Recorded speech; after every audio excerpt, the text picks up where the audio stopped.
মুসলিম যাবে জান্নাতে একমাত্র। মুসলিম মানে জন্মসূত্রে মুসলিম নয়, কারণ আজকাল মুসলিম বলে জন্মসূত্রে মুসলিম হলেই হলো, তাই না? মুসলিম মানে আল্লাহর খাতায় যে মুসলিম, আল্লাহর খাতে মুসলিম। হ্যাঁ, যে দরগা দুর্গায় যায় না, বিশ্বাস করে না এইসব গজ কুতুবে, এইসব কিছু দিতে পারে না, তারা অমৃত। আমার বাবা মৃত, আমার বাবা মারা গেছেন যেমন, ঠিক তেমনি জিলানিও মারা গেছে, আবু হানিফাও মারা গেছে, শাহজালালও মারা গেছে। আমার বাবাও যেন কিছু দিতে পারে না, শুনতে পায় না, আমি যদি সেখানে চিৎকার করি, কোনো কথা শুনে ডাকে সাড়া দেবে না, ঠিক তেমনি জিলানি চিশতি কেউ সাড়া দিতে পারে না।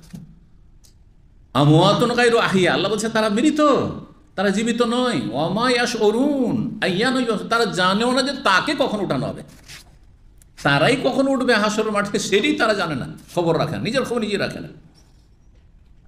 মা ইয়ামলিকুনা মিন কিতমির, খেজুরের আঁঠির ওপর যে ওই সাদা হালকা আবরণ, সেইটারও মালিক না, সেটাও দিতে পারে না। তখন আর ডিম কী দিবে?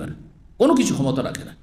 যদি কেউ মনে করে সামান্য কিছু দিতে পারবে, সামান্য কিছু তারা আমার জানতে পারবে, আমার কথা শুনছে, আমার ডাকে সাড়া দিতে পারবে, তাহলে সে মুশরিক, মুসলিম নয়। সে কোনো মুসলিম ছাড়া জান্নাতে যাবে না। যে একেবারে নামাজ পড়েন না, সে মুসলিম নয়। এই নয় যে শুধু ইসলাম লা ইলাহা ইল্লাল্লাহ জন্মসূত্রে পেয়েছি মুসলিম, ইসলাম টিকাতে হলে 5 ওয়াক্ত নামাজ পড়তে হবে। বিশেষ করে একেবারে যে নামাজ পড়েন না, সে মুসলিম নয়, এতে কোনো সন্দেহ নেই। এবং এটি সাহাবা কেরামদের ইজমা।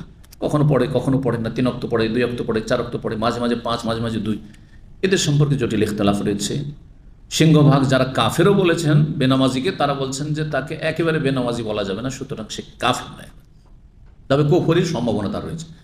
আর আরেক দল বলছেন যে না, 1 ওয়াক্ত ছাড়লেই কাফের হয়েছে। এবং শেখ হোসেন রাহিমাহুল্লাহ নামাজ তাকের বিধানে তিনি এটি বলতে চেয়েছেন যে যখন 1 ওয়াক্ত ছাড়ো সে কাফের হয়ে গেল, আবার নামাজ পড়লো, ইসলামে ফিরে আসলে গণ্ডিত, তাহলে ইসলামের গণ্ডিতে আসছে বেরিয়ে যাচ্ছে, আসছে বেরিয়ে যাচ্ছে। যাই না কোন সময় হাসর হয়, তার মরণ হয়তো এমন সময় আসলো রাত্রে মরল, এশা না পড়ে শুয়েছে, অথবা তার নিয়ত আছে কিন্তু ফজরে তো উঠবো না, জীবনে উঠবো না, তাহলে কুফরি নিয়েই শুয়েছে, ওতেই মরল, সে কুফরির উপর সে মরল। আল্লাহ হেফাজত করুন, মুসলিমদেরকে বিষয়টি বুঝার তৌফিক দান করুন। কমপক্ষে 5 ওয়াক্ত 17 রাকাত নামাজ পড়ে ইসলামটা ঠিক টিকান, সোজা কথা। আর এটি আত্মীয় স্বজনকে জানান, যারা জানে না মূর্খ বা জানার চেষ্টা করে তাদেরকে জানান, যাতে করে ওয়ালা তামুতুন্না ইল্লা ওয়া আনতুম মুসলিমুন, কমপক্ষে মুসলিম হয়ে তো মরো, মুসলিম হয়ে তো মরো। 1 নম্বর বিষয় ছিল যে একমাত্র মুমিন মুসলিম জান্নাতে যাবে। ওয়ালা ইয়াতুহু বিল বাইতি উরিয়ান, আর বাইতুল্লাহর তওয়াফ কোনো উলঙ্গ ব্যক্তি করবে না, উলঙ্গ অবস্থায় তওয়াফ করবে না, এটা চলবে না।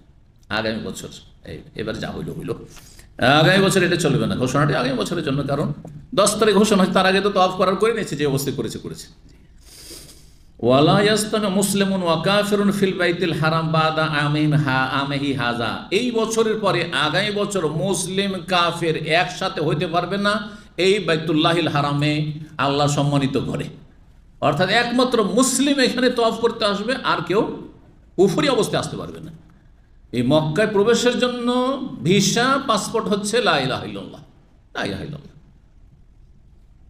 কোন একজন বড় অমুসলিম নেতার কথা শুনেছি, জানি না কোন বইয়ের রেফারেন্স, যেহেতু জানা নাই, যেন শুনেছি বললাম, শোনা কথা বর্ণনা করছি।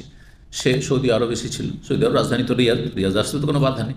তারপরে সে আগ্রহ প্রকাশ করেছিল, আজকে 50-60 বছর আগের ঘটনা, আগ্রহ প্রকাশ করেছিল খুব, যে আমার খুব মনের ইচ্ছা যে আমি একটু মক্কা ভিজিট করে আসবো।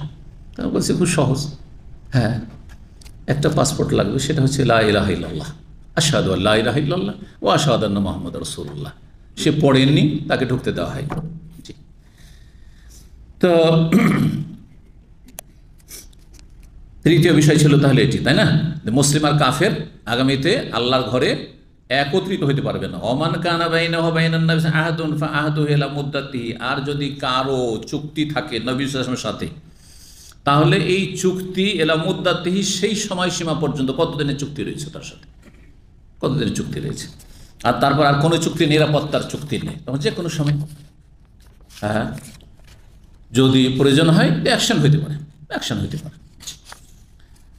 ইমাম ইবনে ইসহাক বলেন, লাম্মা ফাতাহ রাসূল মক্কাতা, যখন মক্কা বিজয় করলেন রাসূলুল্লাহ সাল্লাল্লাহু আলাইহি ওয়াসাল্লাম, ফারাগা মিন তাবুক, আর তারপরে তাবুক, মক্কা বিজয় হলো 8ম হিজরি রমজান মাসে মক্কা বিজয় হয়েছে। এই ইসলামের ইতিহাসের বড় 2টো যুদ্ধ হয়েছে মাহে রমজানে। মাহে রমজান মানে এই নয় যে খেয়ে দিয়ে শুধু সেহারি খাবেন আর ঘুমাবেন, আর না খেয়ে পড়ে থাকবেন সারাদিন ঘরে, না। নবী সাল্লাল্লাহু আলাইহি ওয়াসাল্লাম বদরের যুদ্ধ করেছেন রমজানে, আর মক্কা বিজয় রমজান মাসে, মক্কা বিজয় সফর। তো তাবুক, তারপরে তাবুক হলো মক্কা বিজয় থেকে ফিরে যাওয়ার পরে, আর তাবুক থেকে ফিরে আসার পরে ও আসলামাত সাকিফুন, সাকিফ বংশ, এরা তায়েফের দুর্দান্ত বংশ ছিল, বড়ই দুর্দান্ত শক্তিশালী বংশ ছিল।